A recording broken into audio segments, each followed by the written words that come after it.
1987 urtean, Eibarko laukote gazte batek beraien lehen lan argitaratu zuen eta euskaraz eginiko metal soinuen aitzindari bihurtu ziren. Entzuten ari garen edo entzun dugun basamortutako saldunarekin, 80. hamarkada salto bat egingo dugu garai hartako Euskal Herrira. Izan ere, gaur, abuztuak 15, eguna astezina da Bilboko Aldezarreko bizilagunontzat. Duela 34 urte, Maite Perez Seber, auzoko bizilaguna Donostin hil zen, manipulatzen ari zen bomba batek estanda egin zionean. Berarekin batera, Rafa Etxebeste ere hil zen, 25 eta 23 urte zituzten.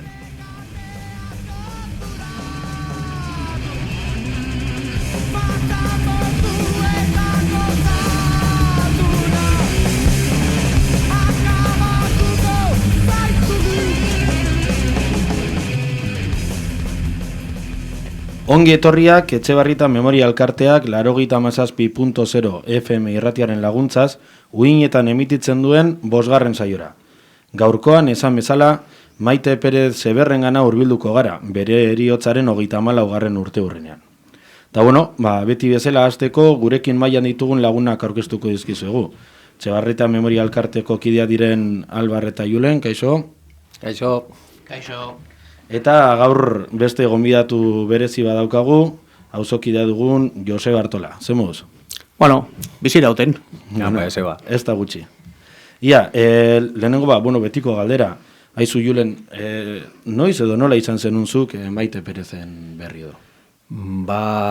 Uste dut Aldezarreko herrikora sartu nintzen lehenengo momentutik, izango zen. Izango zen irudia ikusi nuela. Goratzen dut, sartu nintzela Negu Gorriaken kontzertu batera sarrerak erostera, eta han aurpegiak edo ikusiko nituen, baina gero lan kontzienteago, oso presente egon da Maite gurean beti, eta zorionez ere ezagutu ditut bere belaunaldi bueltako batzuk, eta beraiekin ere militatu izan dut, eta orduan uste dut azkenengo urteetan urtero omenaldietan egon naiz, familia ere ezagutu izan dut, bai ama eta baita Antonio ere, joan zitzaiguna, eta bai, nik uste dut militatzen hasi nintzenetik. Eta igual pizkate berriago, zuke Albar? Bai, berriagoa, baina justo kasu bardinaz, 2014an edo, erronde bidera sartu nintzenean lehenengo aldiz, eta Maiteren aurpega ikusi nuen kartel batean. Eta horrela izan zen, bai. Eta igual pizkat gertuago edo urte gehiagotan edo ezagutu zenuen zuke Joseba, eta nola ezagutu zenuen? Auzoan, kalean, dantzatzen, farra egiten, azken finean, auzo honetan oso bizi izan da beti, auzo sarma hori, ez?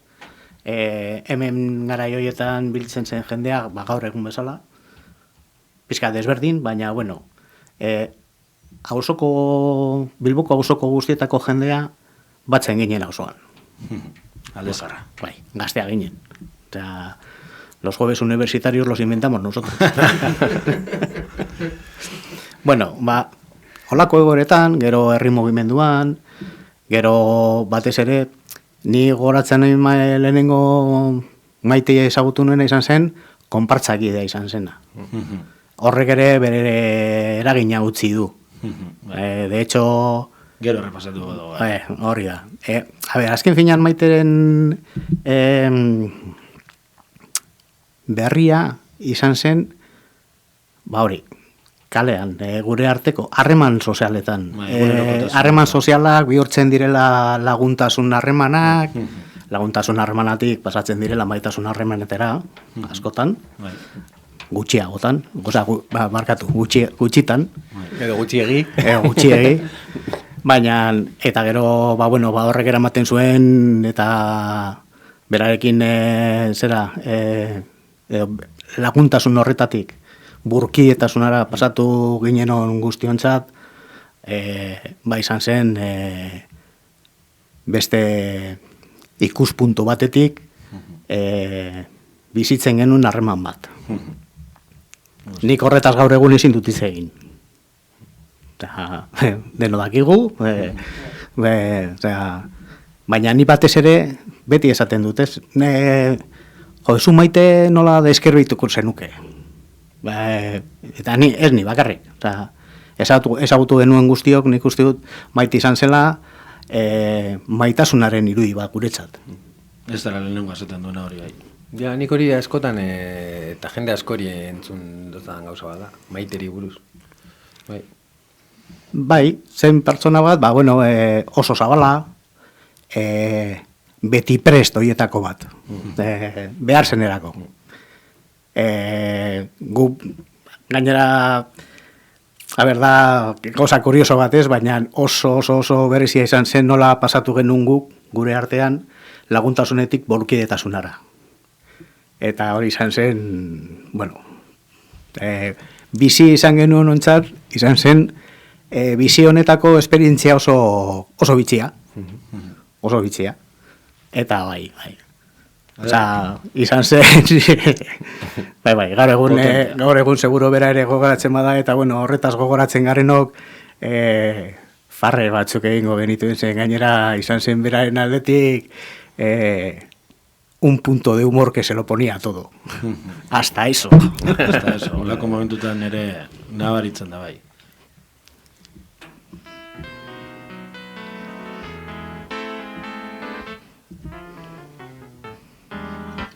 Lizardi, rimbo etorri du, itaz galdezka eta gu. Eztan gabon dela, esan zioagu, ez zintzela aspaldia saldu etxe. Urte hartan, Mikel Laboak, orain entzun dugun Mikelek, Euskal Herriko antzokia betetze zituen. Euskal kulturaren hastiak adibidez Bilboko Arriaga gainezka utzi zuen, guztiz bete zuen, eta hori zen, beti gertatzen zen gauzetako bat. Zakurra zaunkaka, orduan sortu aiz, beti balantzaka, eta irekin aurrez, jarri garenean, zerraldorori aiz gure oinetan, eta gorko gorintzen. 1987. Tomas Sankara Burkina Fasoko agintaria erail zuten urte berean, Hego Afrikan Nelson Mandelaren bizitzaren inguruko pelikula estreinatu zen. Mundua bi bloke handitan banandurik jarraitzen zuen. Sobietar Batasunak eragin handia zuen askapen mugimendu ezberdinetan. Euskal Herrian ezinegona eta desindustrializazio prozesu latza bizi zen. Urtebete lehenago, 1986an, Espainiak NATOan parte hartuko zuen edo ez erabakitzeko erreferenduna deitu zen. Hego Euskal Herrian eta Herri Batasunaren laguntzarekin, NATOren aurkako mugimendu handia sortu zen, eta EAJak, PSOEk eta Espainiako eskuinak aldeko botoa eman bazuten ere, Hego Euskal Herrian, bai eta Katalunian eta Kanarietan ere, ezetzak irabazi zuen, baietzaren botoak bikoiztuz. 1987an, hauteskunde autonomikoak egin zituzten EAN, eta lurralde honetan bakarrik HBek 200.000 boto eskuratu zituen. Lehendakaria hautatzeko eztabaidan HBek hautatutako bere kide bat proposatu zuen. Une horretan, Herrera de la Manchan preso zegoen Juan Carlos Joldi hain zuzen ere. Gasteizko legebiltzarrean izandako presentziak eta hitzaldiak nazioartean izugarrizko jartzuna izan zuten. Hauteskunde goraldiko fase hori, Hego Euskal Herrian deitutako Europako Parlamenturako lehen hauteskundetan amaitu zen. Herri Batasunan, hauteskunde haietan parte hartzeko egokitasunari buruzko eztabaida emon zen. Urte batzuk lehenago ezarritako udal erakundeetan parte hartzeko araua alde batera utzita. Parte hartzeko tesiak irabazi zuen eta asmo horrekin aurkeztu zen hauteskundetara. Espainiako estatu osoko barruti bakarra erabaki zenez, Herri Batasunak Espainiako beste herrialde eta nazio batzuetako laguntza bilatu eta aurkitu zuen. Lortutako emaitzak ezuste handia izan ziren. 373.000 boto, horietatik 112.000 Euskal Herritik kanpo. EAJarenak gaindituta. Herri Batasunaren etengabeko goraldiak eta ezker abertzaleak zabaldutako jarduera handiak Espainiako gobernua eta Euskal Herriko eskuinak kezkatzen jarraitzen zuen. Kezka horren ondorioz, 1987ko amaieran, Madrilen eta Herri Batasunaren inguruko ituna sinatu zuten EAJaren eta Euskadiko Eskerraren laguntzarekin. Ajurieneako ituna bihurtuko zena. Apartheid egoera hark errepresioaren areagotzea ekarri zuen. Bestetik, etaren negoziazio bat bultzatzeko ekinbideak ekintza errepresio, ekintza espirala eta era gordinean agertzen zen. 1971 iraiaren 30ean jaio zen Bilbon Maite. Monja eskola batean ikasi zuen 14 urte bete arte. Bertan, ikasi zuen piano eta gitarra jotzen eta talde batean aritzen zela ere badakigu. Oso ondo kantatzen baitzuen. Alaia eta zalapartaria zen, komunikatzaile ona eta oso sentibera. Ikasketak Txurdinagako institutuan jarraitu zituen, eta bertan ezagutu zuen Aldezarreko kuadrilla batekin ateratzen hasi zen. Gero hau, Deustuko Unibertsitatean psikologia ikasten hasi zen, eta bertan zegoela bere jarduna amnistiaren aldeko batzordeetan egin zuen nagusiki. Garai horretan, Aldezarra eguneroko bilgune bihurtu zitzaion eta egunero zapaltzen zuen herriko tabernan, bilerez gain, txandak egiten ere hasi zen. Bestalde, ospatzen ziren hauteskundeetan beharrezko kredentzialez eta arlo burokarratikoez arduratzen zen Maite, oso ordenatu omen zen. Bestalde, Euskarak, Euskal Herrian duen garrantziaz jakitun, 21 urte zituela urte oso bat eskaini zion Euskarari. Ikastaro trinko bat egin eta barnetegietan ibili zen. Eta hala, Euskara maila oso altua lortu zuen harin, laguna txunditzeko modukoa. Naturaltasunez ibiltzen zen Maite garaiko Euskal Herriko giro politikoan. Horrelaritu zen aizan erakunde feministan. Eta modu berean, 1981 laguntzaile zebilen jada etaren talde batean. Eta 1985 Orbaitz eta komandoan sartu zen militante operatibo bezala. Urte bat geroago, 1986ko ekainean, baina kideak atzilotu eta ondorioz iparraldera egin behar izan zuen iez. 1987ko abuztuaren 15ean, Rafa Etxebesterekin batera Donostian zegoela, Polizia Nazionala bizi zen etxebizitza batzuen aldamenean beranduago leherrarazi beharreko dispositiboa prestatzen ziharduen Rafarekin batera kotxe baten barruan. Baina lehergailuak eskuetan zuela eztanda egin zian, eta etako 2 militanteak hil zituen.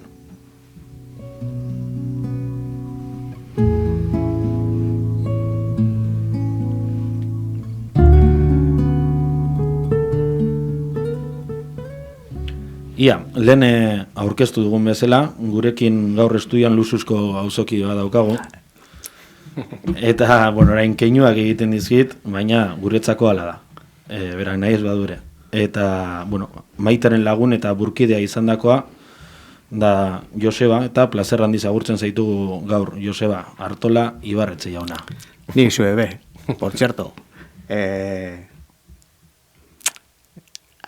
Apelatibo hori hemen baten merezi baldin badu da zuentzat.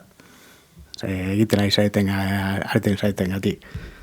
Beste ona izan zen zeozer bagenekien gauza bat, besterik ez. Bueno, humilak beti humil. Ia, Joseba, zemuz dijo hau da, horrekin hasiko gara. Bueno, pandemia arraro honegaz, tira, moldatzen pizkanaka, baina, txarragoetan murgilduta gaude eta nik uste dute kapasak izango da hemendik lehen bailen irtetea. Gutxienez hori da guztiona asmoa, naiz eta beste batzuek saldu nahi beste bat dela. Moreno bazaude apur bat, eh? Color gitano, color de patio. Lehen ibili gara eta pizkate galdetu du, zertzela batzuk eman dizkiogu, baina, zuk esan duzun bezala Joseba Maite ezagutu egin zenuen, eta lehen hasi zara, baina, zer nabarmenduko zenuke Maiteren inguruan? Irribarrea, komentatu duzu? Da pizkate errepikatzea, ez? Azkenean ezagutu genuenoke nik uste dut hori dela, ez? Alaitasuna. Alaitasuna eta maitasuna. Gaina zen maitasun berezia, gauza guztien gati, pertsonen ezagutzen zituen pertsonen gandik, beti zeukala keinuren bat, gero zeukan bebai pizkat bat punto bruja. Zeba? Ba, konturatzen zen inguruko jendea pizka flojito zebilenean, beti zeukan keinu hori, maitasunezko keinu hori, ez? Nik ba horregatik esan dut hasieratik. Ezagutu genuen ontzat maite batez ere da, ba, maitasuna. Osea, hori igual batzuentzat izango zaiola, pues eso, kursi pizkate da, baina hori da, maitasuna inoiz ez da kursia. Inondik inora, eta bota duzun detaile hori, eta zaintza horretan ibiltzea edo bintzat, orain esaten dugu pizpatzea edo konturatzea norbera edo ingurukoak flojo edo denan eta keinu batekin aldatu alba diozu, hori ez da gutxita asko esaten du, ez? Bai, lehen komentatu dugunean noiztik egoratzen genuen eta hori, maite den pankartak, adibidez gogoratzen ditut, pankarta jarrita maite zaitugu, ez? Bere izenarekin eta hitz joko horrekin, maitasunarena eta ez dugu komentatu lehen, baina bueno, bai da justo maiteren kasuan egiten ditugun omenaldiak, gaurko egunez egiten diren urtero egin diren omenaldietan, egon dira gauzatxoak ere auzoan, auzokideon maitasuna ere ondorio batzuk ekarri ditu, lehen esan duzun moduan, dana ezin dalako esan, eta badira kide nahikotxu eta auzokide nahikotxu joan direnok, edo joan garenok audientzia nazionalera, justo maitenen kontestuan. Bueno, eta lehen esan bezala, 1987ko abuztoren 15 hori gogorra izan zen, Joseba, zu garai hortan espetxean zeunden? Bai. Eta nola gogoratzen duzu egun hori, latz hori? Inoiz hasten ez duzun egun horietako bat. Gogorra izan berri izan zuen, gainera gatibu zaituztenean eta... Gainera, dena izan zen una montaña rusa. Ni beti esaten dut, ni egun horretan suerte haundiena nuena izan zen, ondoan nire kide bat neukala, urkide bat neukala. Beste batzuen artean, baina ni nengoen Txabirekin batera. Ginen taldekideak, orduan, aukera izan genuen elkarrekin bizitzeko momentu horiek, ez? Oso horrak izan ziren. Baina, laguntasun horrengatik nik uste dut nahiko desente irten ginela. Baina da markatzen zaituen momentu horietako bat. Gainera, kontestualizatu behar dut, ez? Hangara horietan oraindik aukera genituen, burkien artean, modulan berdinan geudenen artean, egiteko afari meriendak. Orduan, bakoitzak bere herriko jaietan eta prestatzen zuen zeo zer pikatzeko, eta listo. Eta, geuden olako baten, abuztuak 15, Bilboko jaiak. Zupinazoa. Mari jaia, patioan, eta gaina horretarako, zegoen auzoko beste kide bat, Markel Madariaga. Artista bat, eta orduan horrek egiten zituen urtero marijai batzuk. Osea, egiten zuen urtero marijai bat. Artista bat zen. Eta orduan, egun horretan, patiotik egiten genuen la bajada de cuadrillas, eta gero joten ginen, afari merindatxo bat egiteko. Eta zazpia, naiz gogatzen ordu zehatza zein izan zen. Baina, goeden, mai luze baten eserita, eta, kuadrilla bat, auzoko eta Bilboko preso guztio. Modul horretan geuden guztio. Eta geuden Txabi eta biok aurpegi bakutsa punta baten. Eta lehio batetik, lagun batek eman zuen toke bat. Zegoen bereziegan, irratia entzuten. Eta berak eman zuen lehenengo abizua. Adi. Auto gertatu da, kotxea alertu dela, eta badirudi zeo zer arraro dagoela. Eta ja, denok, garra ginen pizkat defentsiban, ez? Eta gero, zazpi tardiak adera uste dut, geizten zirela ziegetatik, eta batek esan zuen, direla mutil bat eta neska bat. Eta momentu horretan nigo batzen naiz. Elkartu, begi elkartu. Gurutzatu begirada. Gurutzatu genuen begirada Txabi eta bion artean izan zen, hostia, bera da. Eta ez genekien oraindik bera zenik. baina izan zen ese punto de bruja que ella también tenía y que nos dejó. Eta, bueno, geratu ginen pizka ya se jodió la fiesta. Jakin gabe nortzu ziren, evidentemente, no teníamos el cuerpo para fiestas. Eta, bueno, ja, igo ginen ziegetara. Eta suerte izan genuen bai, zeren Txabita bio geuden ziega. Orduan, geneukan horma bat bakarrik, bion artean. Eta leiotik, esku batera eskero edo beso batera eskero, elkartzen genuen besoa. Naiz eta ikutzeko aukera genuken. Eta bueno, ja, lehiora atea ginen biok, guatzen naiz bebai, denok elkar ikusten ginen zen karratu bat. Eta, karo, karratu egiten daude, lehio guztiak, eta lehioz ikuste zara, zen ezin zenuen ez da kortinak ipini bez. Eta, bueno, orduan ikusten duzu dena. Baina, bueno, hor bertako lagunek bazekiten, zer den hori eta errespetu osoz tratatu gintuzten gau hartan. Eta maiketan, hora 25. Eta horia izena zan. Eta gara hori entzuteko bakoitza sartu ginen ziega barrura.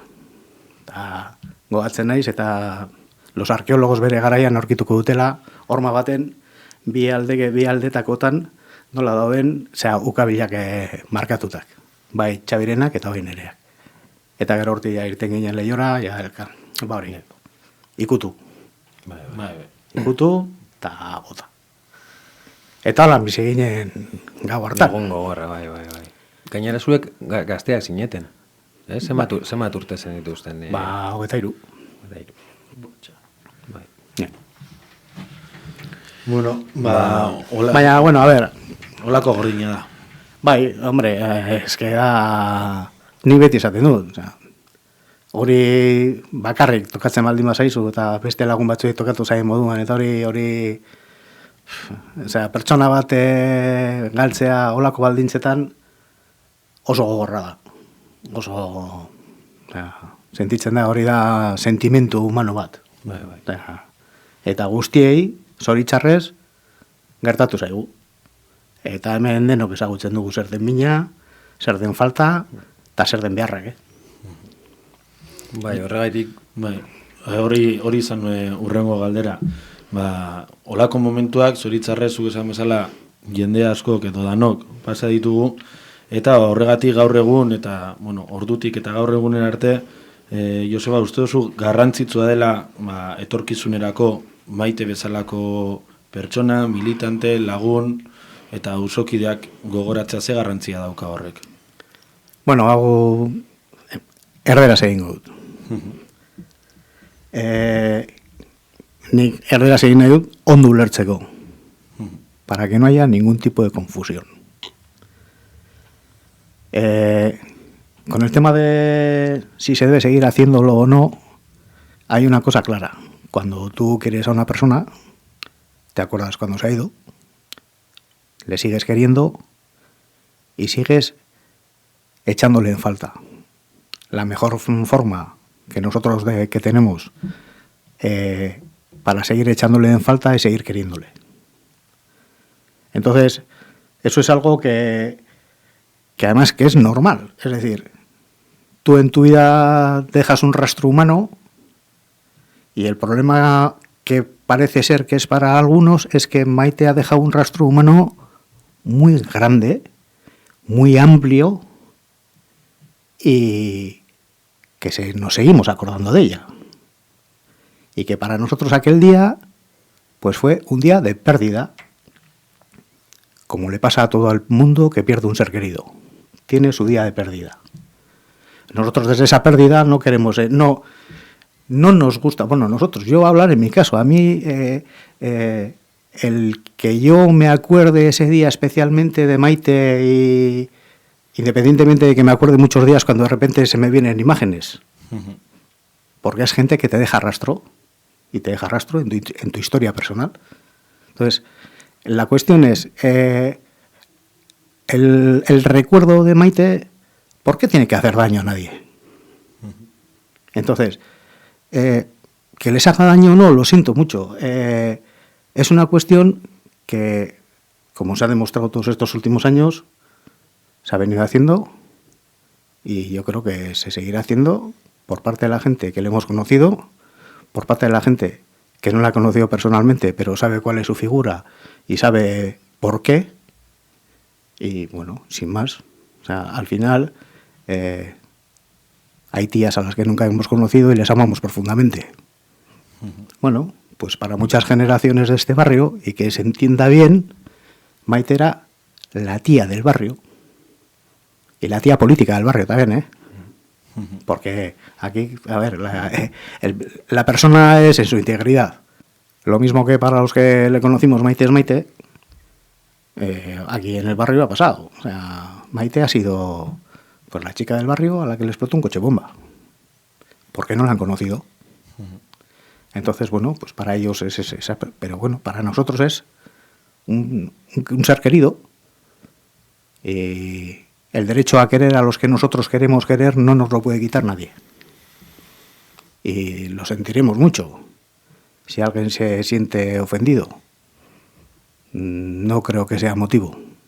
Nosotros lo que estamos aquí recordando es a una persona que hemos querido, que queremos y que seguiremos queriendo, que ha dejado un rastro humano en todo su entorno, que muchos lo quisieran para sí, porque además ha sido un rastro humano bueno.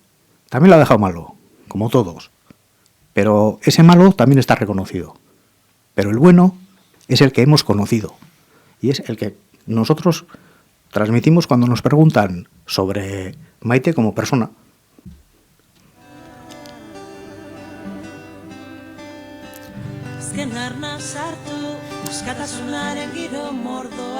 De todos esos recordatorios y todas las consecuencias que han conllevado a ciudadanos de este país por simplemente recordar a un ser querido desde el reconocimiento del amor, se les ha pegado, se les ha procesado, y no lo olvidemos, el féretro de Maite. ¿Qué pasó con el féretro de Maite cuando lo secuestraron a la entrada de Derio y golpearon a todos los amigos, sus familiares que estaban esperando poderle dar el último adiós, independientemente de lo que para mucha gente hubiese hecho o hubiese dejado de hacer? Hubo alguien que fue el primero que hizo eso. Y la historia dice quiénes fueron. A pesar de todo eso, a Maite se le ha querido tanto que se ha seguido haciendo ese recordatorio. Por eso el lujo es la gente que ha mantenido esa llama, porque es una llama de amor.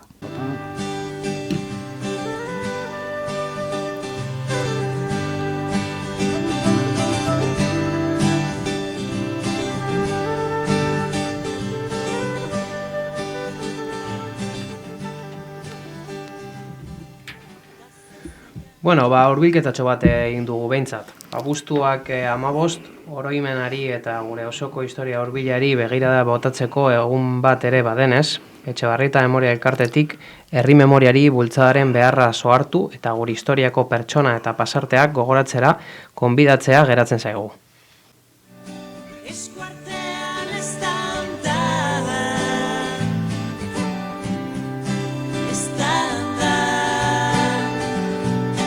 Eskuartean estanda.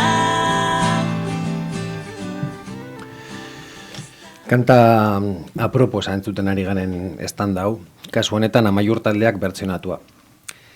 Aproposa bezain gogorra, eta aprobetxatu nahi duenke Joseba eskerrak emoteko zure hitzartzeagatik, zebenetan ukigarria izan da. Eta Maiteren zeni eta lagunek bizi izan zutena, imaginatzea ere kostatzen zaigu oraindik ere.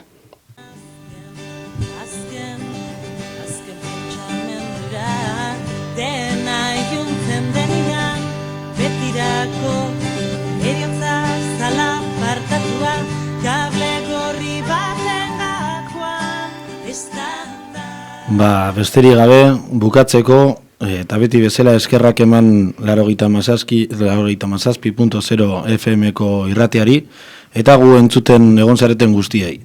Etxebarrieta Memoria Elkartea Bilboko Aldezarreko memoria historikoa aldarrikatzeko jaio zen. Herriari lotutako memoria nahi dugu. gure auzoko bizilagunen ahotatik kontatuta. Gaur auzokide moduan, baina askatasunaren aldeko borrokalari bezala ere gogoan zaitugu Maite. Duela 34 urteko zure oroigarrian zekarren bezala, ez adiorik gero arte baizik. Asko maite zaitugu, eta maitatzen jarraituko dugu.